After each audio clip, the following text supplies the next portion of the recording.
raise your hand if you are or ever have been in a relationship. Yeah? No? I was actually going to be asking more questions, but I think I got pretty much everybody there. Other questions were like if you have a kid or ever had a kid or a pet, right? Or if you've ever been a part of a group project where you had to work in a team, right? Now I brought up these examples because I can almost guarantee that regardless of the arena that you're in life, that you will be experiencing conflict, right? Whether that's at work, at home, internally, we have conflict. So today I'd like to talk about conflict resolution, right?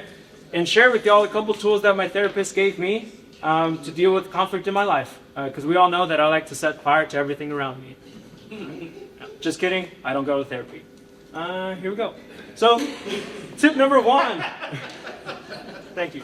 Tip number one, let's not take it personal, please. Don't take it personal, don't make it personal. Conflicts, they happen. Sometimes they're your fault, sometimes they're the other person's fault, sometimes it's a blend of the two, right? But the feeling of falling short of an ideal is a bad feeling, right? If we're here to resolve a conflict, make sure that you leave your feelings outside of it, as you can easily get stuck in an echo chamber of your emotions, right? So manage your emotions. Don't get defensive. I know some people that don't get necessarily real emotional, but they get defensive, right? Where you're trying to talk out like, hey, this was a process. I don't know where the misstep happened or the disconnect happened. And all they're doing is being super defensive. They're just deflecting, right? And that kind of feels like they create an environment where you're not being heard, right? Or maybe you're the one being defensive and you're creating an environment where the other person doesn't feel like they're being heard.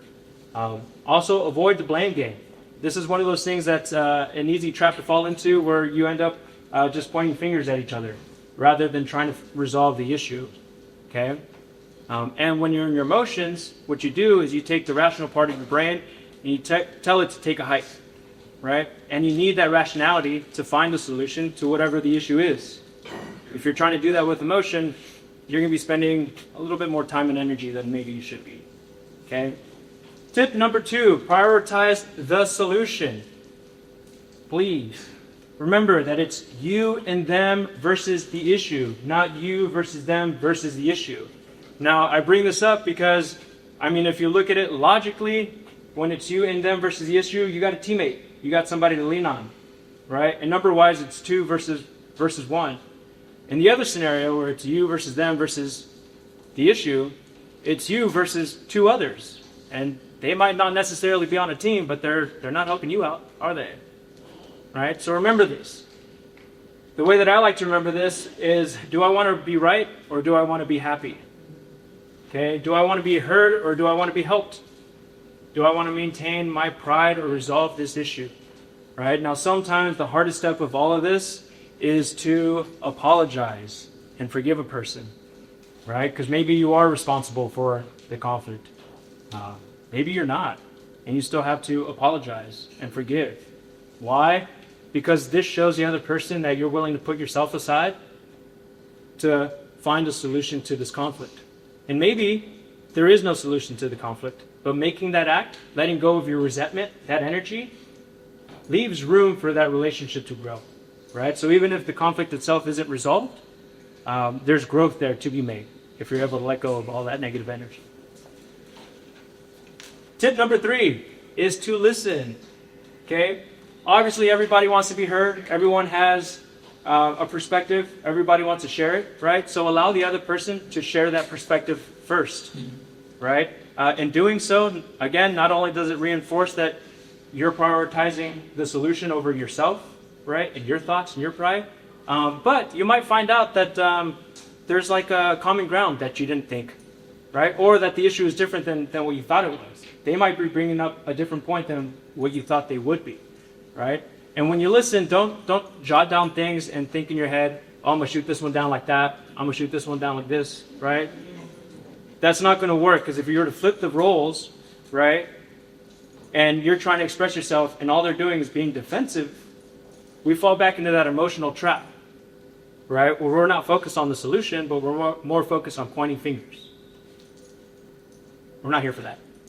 So listen, The other thing is use I statements. I'm a big fan of this. Beginning a sentence with the word you can feel like casting blame, which may cause people to react defensively. Go back to that emotion, right? And these emotions, they can distract us from finding the solution to resolving the issue. So go ahead and use I statements. These are really powerful. I also like them because they act as a filter to make sure that the point that I'm trying to make can stand on its own, right? If I have a conflict with somebody and I can't articulate that conflict without saying the word you, right? Then maybe that issue doesn't exist, or maybe I'm the issue. Okay? So think on that for a little bit. And the last thing I'd like to say is just to remember the importance of the relationship, right? Of course, we're all here to grow our business and make money. Excuse me. But conflicts, they come and they go. And at the time, they might seem like they're the biggest deal in the world, right? But they fade. And relationships, they don't fade us quick, right? So whether you find a resolution to this conflict or you don't, whether that relationship ends or it doesn't, right? The way that you operated yourself within that definitely leaves an impression, right? So hopefully you guys can take some of these tools and implement them, or they served as a refresher. Either way, thank you for your time.